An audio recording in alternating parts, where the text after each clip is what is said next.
So Runway is Runway, and we know the challenges that come with it, that you spend this enormous amount of money and like in 30, 45 minutes, it's all over and you have maybe 10 minutes worth of footage. 30, 40 minutes, more like 20 minutes. Yeah, more like 20 minutes. Well, I'm talking about the wait time. The wait time of sitting everyone down and forever hoping that it's going to start somewhere on time.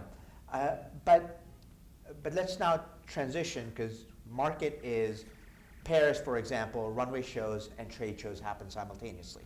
Mm-hmm. So there's the trade show happening, there's runway happening, trade shows happening for 3 days or so, mm-hmm. but then there's another week or so of showrooms mm-hmm. that are driving sales. That setup still exists today. That business model still exists today, mm-hmm. where brands will go and they'll take their own little apartment and show out of their apartment, or they'll show out of a multi-brand showroom, or they'll decide to do a runway. Mm-hmm. Where do you see which of those is still necessary and the value of it? Runway shows, we concluded there is no ROIs on them anymore. Fair enough. People that go to, at the same time, for example, as you were referring to Paris Fashion Week, people that are exhibiting, they usually don't have runway shows at all. Correct. That they are at the trade show. Then you have high-end companies who do the runway, but like you said, they finish the runway, a few days later they open up their showrooms where clients go.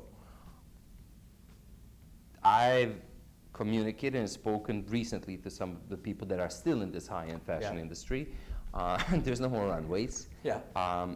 People do still, due to COVID, it's a little bit restricted, I would say like a lot less. Everybody's doing it through Zoom, and it's kind of like, it's very bizarre. Like sales are happening through Zoom? Yeah, sales. Collection previews are happening through Zoom? Yes. Okay. Yes, where some of the major designers that go like, and actually the designers themselves, they are making the presentation to some of the big clients. So the designer goes, and in the back there is a client. Which they would never have done in the past. Never. But like now even designers are getting involved, probably because like everything's at stake, Yeah. Like you need to sustain yourself, like, and pay the bills. Otherwise, it's game over. Yeah. Like, and who's going to survive? Obviously, the conglomerates, the biggest ones. So they're doing it through Zoom. People that used to go to trade shows, I don't know how they're going to survive, because they didn't have anything, and unless they position themselves in the market and have a slightly bigger share of the market, they may be still existing, but I would say like 90% of them are like not. All right. Yeah. So let's see if we can be a little bit more optimistic. Right. It is very pessimistic from what, and I have to be real, this is how I see it. Yeah. I don't see, and it's not like this is because of COVID. COVID, I think, was triggered something that's going to stay permanent. But people, just like other businesses. It accelerated the disruption our industry needed, and it's forced everyone to do what they were already heading towards doing. Sure, but also at the same time, from the the operating expenses point of view, a lot of people have realized, like we can actually operate a lot cheaper like this. Absolutely. Because look what happened to other companies, not only like fashion companies, but other.